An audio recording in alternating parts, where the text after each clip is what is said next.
अपने सहयोगी जावेद के पास जाती हूँ। जावेद, पहले आप स्कूल में मौजूद थे, आप हमें क्या तस्वीरें दिखाने वाले हैं? क्योंकि हर कोई इस वक्त टीवी के आगे टकटकी लगाए बैठा है, 3 घंटों से भी कम का इंतजार। और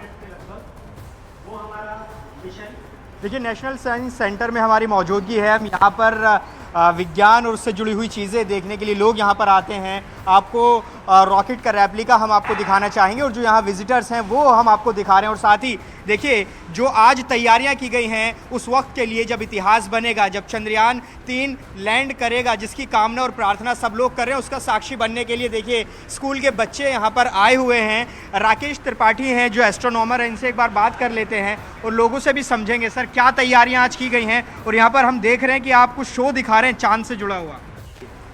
राष्ट्रीय विज्ञान केंद्र के अंदर एक पूरा यहाँ पे उत्सव का माहौल बनाया गया है। जैसे कि आप सबको पता है, इसरो आज 6:04 पे हमारा चंद्रयान 3 मिशन है, उसके लैंडर को, विक्रम लैंडर को लैंड कराने की कोशिश करेगा। तो यहाँ पे बहुत सारे बच्चे और हमारे जनरल विजिटर्स को इकट्ठा किया गया है। इसको अगर दिखाएं, ये क्या है, ये क्या एक्टिविटी आप यहाँ पर कर रहे हैं? देखिए, मैं आपको बताना चाहूँ, ये जो चांद की सतह जैसा इन्होंने बनाने की कोशिश की है, सर क्या है ये, थोड़ा बताइए। इस एक्टिविटी में हम जनरल विजिटर को और बच्चों को समझाते हैं कि मून के सरफेस पे जो गड्ढे या क्रेटर्स बनते हैं वो कैसे बनते हैं। कई छोटी बड़ी चीज़ें आती हैं, वहाँ पे कोई वातावरण नहीं है, आके नीचे गिरते हैं और मून की ज़मीन पे ऐसे गड्ढे बना देते हैं।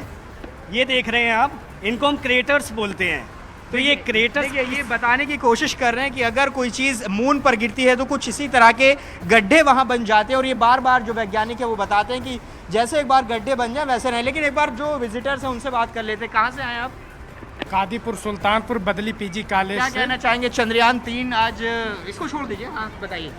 हम यही कहना चाहते हैं कि दुआओं का ईश्वर से प्रार्थना करते हैं। ईश्वर से प्रार्थना करते हैं। कुछ और भी लोग हैं, आप बताइए चंद्रयान 3 के लिए क्या उम्मीद कर रहे हैं? सफलतापूर्वक लैंड करेगा? चंद्रयान 3। आप बताइए। हाँ, चंद्रयान 3 मुझे लगता है सक्सेसफुल जरूर होगा और हम फर्स्ट कंट्री बनेंगे जो साउथ में लैंड करेंगे। देखिए, पहले कंट्री बनेंगे। यहाँ पर और लोग भी हैं जो, ये देखिए इंडिया की नारेबाजी है। ये वो उत्साह है, आज फेस्टिवल जैसा महसूस हो रहा है क्योंकि भारत के लिए गौरव का क्षण है। ये बताइए कि अगर सफलतापूर्वक लैंड करता है तो बहुत बड़ा दुनिया में नाम होगा, भारत का डंका बजेगा। ये तो बात सही है। पूरे विश्व में भारत का नाम होगा और हम जितने नौजवान साथी हैं, ये हम लोगों के लिए गौरव का विषय होगा। गौरव का विषय होगा। देखिए, कुछ मासूम बच्चे भी यहाँ पर स्कूल के हमें नजर आ रहे हैं, इनसे भी समझ लेते हैं क्या ये जान रहे हैं। कहाँ से आए हो आप? मैं दिल्ली गेट से। आपको पता है आज चंद्रयान 3 लैंड करने वाला है? हैं? आपको नहीं पता है? आपको पता है। तो क्या कहना चाहेंगे आप? हैं? देखिए, बच्चे बोलने में थोड़ा सा संकोच आमतौर पर रहते हैं, लेकिन मैं आपको दिखाना चाहूँगा जो विजिटर्स हैं वो यहाँ पर मौजूद हैं। और देखिए, सबसे अहम बात, नारेबाजी यहाँ पर एक तरह से हो रही है। ये देखिए, ये वो जोश है जो उत्साह देता है, हौसला देता है उन वैज्ञानिकों को जो दिन रात देश के लिए काम कर रहे हैं और इंतज़ार कर रहे हैं उस घड़ी का जब जब वो लैंड करेगा, विक्रम लैंडर, और वो ऐतिहासिक पल होगा। सर, आपकी टीम किस तरह से तैयार है? हमारी टीम यहाँ पे पूरी तरह तैयार है। जैसे ही हमको 5:20 के आसपास लाइव फीड मिलनी शुरू होगी इसरो से, हम लाइव फीड को प्रोजेक्ट करेंगे अपने प्रोजेक्टर में। और उसके साथ में जैसे क्रेटर्स की और मून पे रॉक कैसी होती है, ठंडी है, जो दक्षिणी ध्रुव पे जाकर ये लैंड करने वाला हमारा विक्रम लैंडर। उम्मीद है सर इस बार, क्योंकि चंद्रयान 2 हमारा सक्सेसफुल नहीं हुआ था। देखिए, हम भारतीय हमेशा आशापूर्ण रहते हैं, तो हमारी उम्मीद है जो मॉडिफिकेशन चंद्रयान 2 के बाद में चंद्रयान 3 में किए गए हैं, तो उम्मीद पूरी है 100% इसको सॉफ्ट लैंडिंग करना चाहिए। तो हम भगवान से भी प्रार्थना करते हैं और चाहते भी हैं और हमारी टेक्नोलॉजी पे विश्वास भी करते हैं। मेक इन इंडिया मिशन है तो जरूर ये लैंड करेगा। ठीक है जावेद, तो यहाँ पर हम देख रहे थे, देखिए खुशी जज्बातों को जाहिर कर रही है, आशावादी है, ये सबसे महत्वपूर्ण बात की है। उम्मीदें हैं सपना साकार होगा। और हमारे साथ विशेषज्ञों का खास पैनल भी मौजूद है। अलमा, मैं आपके पास आती हूँ। उस वक्त जब मैं बात कर रही थी, बात अधूरी रह गई थी कि जब चंद्रयान 3 चांद की सतह पर लैंड करेगा, इसके मायने क्या होंगे? इसके मायने मैं कम, आप वीडियो में ज़्यादा देख सकती हैं। जो एक्साइटमेंट है जो हमारे यंगस्टर्स के बीच में, स्कूल गोइंग किड्स के बीच में, बाकी जो इंडियन सिटीजन्स हैं उनके बीच में, जो एक अलग लेवल का एक्साइटमेंट है। अभी लैंड करने से पहले सोचिए, लैंड करने के बाद वो उनकी जो एक कॉन्फिडेंस है उसको कहाँ ले जाएगा। फर्दर अगर हम देखें अपने फ्यूचर को लेके, फ्यूचर एस्पेक्ट को लेके, तो हमें कितने सारे एक्सपेरिमेंट करने के एक मौके मिलेंगे। एक हमें इंडिया में अपनी छाप छोड़ने का मौका मिलेगा। और मैं बाकी लोगों को भी मोटिवेट करना चाहूँगी कि देखिए चंद्रयान 3 मिशन जा रहा है, आप भी इस मिशन के पार्ट हो सकते हैं। आप भी एस्ट्रोनॉमी में थोड़ा सा अपनी पढ़ाई को जारी रखिए। जैसे कि हर कोई डॉक्टर साइंटिस्ट बनना चाहता है और इंजीनियर बनना चाहता है आज के दौर में, तो आप स्पेस में भी कंट्रीब्यूशन कर सकते हैं, आप भी हिस्सा हो सकते हैं फ्यूचर मिशंस का, और वो आपको अलग लेवल पे ले जाएगा। तो जो बच्चे हैं, जो भविष्य है, युवा पीढ़ी है जो टीवी पर देख रही है, जिनसे हमारे तमाम सहयोगियों ने बातचीत की है, जो इस वक्त उत्सुक हैं, आशावादी है, यानी कि जो चंद्रयान 2 मिशन था उससे हमने सीख ली है और खामियों को दूर किया है। मैं आपके पास आती हूँ आशीष नेगी, आपसे ये समझना चाहूंगी कि जो कम्युनिकेशन है वो कैसे स्थापित होगा, और इससे पहले जो मिशन रहे हैं साउथ पोल पर खासकर, उसमें क्या क्या तकनीकी खामियां रही हैं, और साउथ पोल के बारे में क्योंकि बहुत कम जानकारियां सामने आई हैं। जैसे कि आप जानते ही हैं, ये हमारा तीसरा मिशन है चंद्रयान 3। चंद्रयान 2 में भी हमारे ऑर्बिटर, लैंडर और रोवर गए थे। तो ऑर्बिटर का काम आपको पता ही है, वो ऑर्बिट अराउंड दी मून जो रिवॉल्व कर रहा है, जो एक कम्युनिकेशन, एक तरह से एक मीडियम है कम्युनिकेशन प्रोवाइड करने का हमारे लैंडर से और हमारे अर्थ तक। तो ये एक कनेक्शन बना रहा है, मैसेज, ये कनेक्शन बना रहा है, एक कन्वर्सेशन पॉइंट बना रहा है ऑर्बिटर, जिससे हमारा जो ऑर्बिटर है कनेक्ट कर रहा है हमारे लैंडर को, जो मून पे लैंड करने वाला है आज शाम 6:04 पे जो लैंड करेगा, बिल्कुल सक्सेसफुली लैंड करेगा। हमारे हिसाब से तो बिल्कुल करना चाहिए जी। और उसके बाद ये लैंड के बाद जो रिसर्च पॉइंट होंगे, जो भी कम्युनिकेशन होगा, ये थ्रू ऑर्बिटर ही होगा हमारे अर्थ तक। हमारे इसरो के जो साइंटिस्ट हैं, जो रिसर्चर हैं, वहां तक ये कम्युनिकेशन ऑर्बिटर के थ्रू ही पहुंचने वाला है।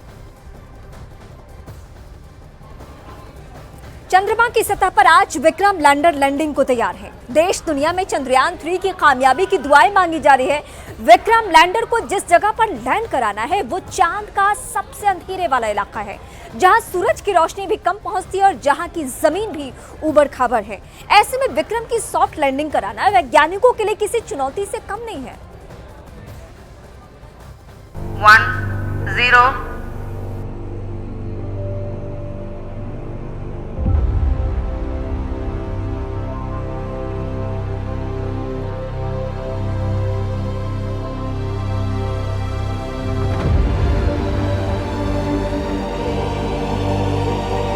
अंतरिक्ष के क्षेत्र में भारत के लिए आज का दिन ऐतिहासिक होने जा रहा है।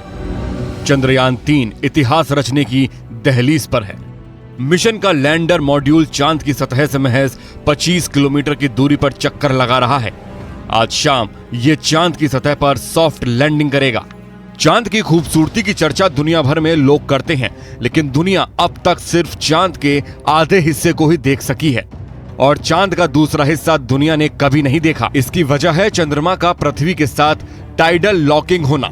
चंद्रमा के पृथ्वी की कक्षा का एक चक्कर लगाने का वक्त और चंद्रमा का अपनी धुरी पर एक चक्कर लगाने का वक्त करीब बराबर है। पृथ्वी से हमेशा दिखने वाले हिस्से को नियर साइड ऑफ मून कहते हैं, तो दूसरा हिस्सा डार्क साइड ऑफ मून कहलाता है।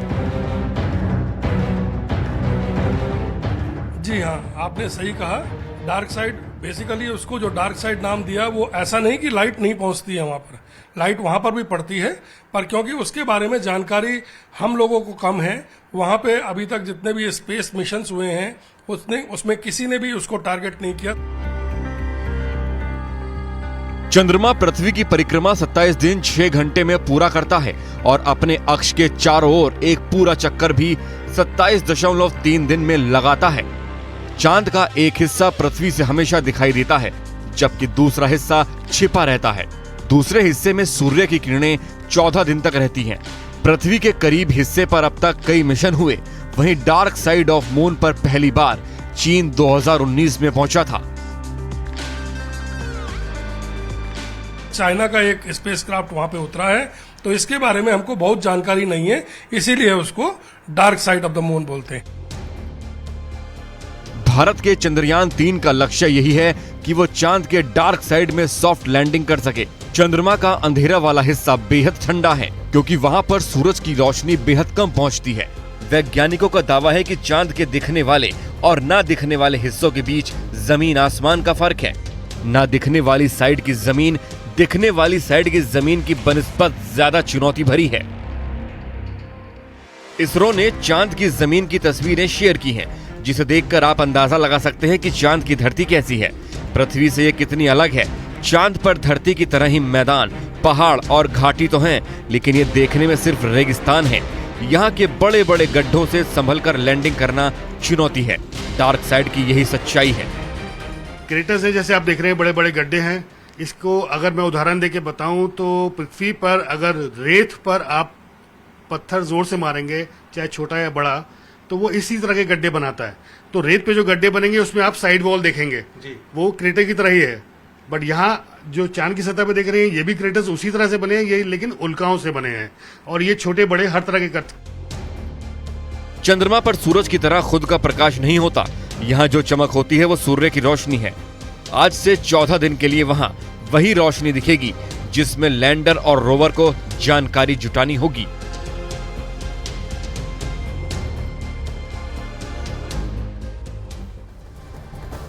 आज भारत के लिए बहुत बड़ा दिन है, जहां एक तरफ चंद्रयान 3 चांद पर उतरेगा, विक्रम लैंडर के साथ प्रज्ञान रोवर को चांद पर उतारा जाएगा, तो वहीं दूसरी तरफ विश्व कप शतरंज टूर्नामेंट के फाइनल में भारत के प्रज्ञानंदा का मुकाबला नॉर्वे के मैग्नस कार्लसन से होगा। फाइनल में पहली बाजी दोनों के बीच ड्रॉ रही। आज खेले जाने वाले मुकाबले में जीत दर्ज करते ही भारत के 18 साल के प्रज्ञानंदा सबसे कम उम्र के विश्व शतरंज चैंपियन बन जाएंगे, जो कि भारत के लिए बड़े गर्व की बात होगी। तो आज गर्व करने के दो मौके हैं, पहला चंद्रयान 3 की सफल लैंडिंग और दूसरा शतरंज वर्ल्ड कप हमारा।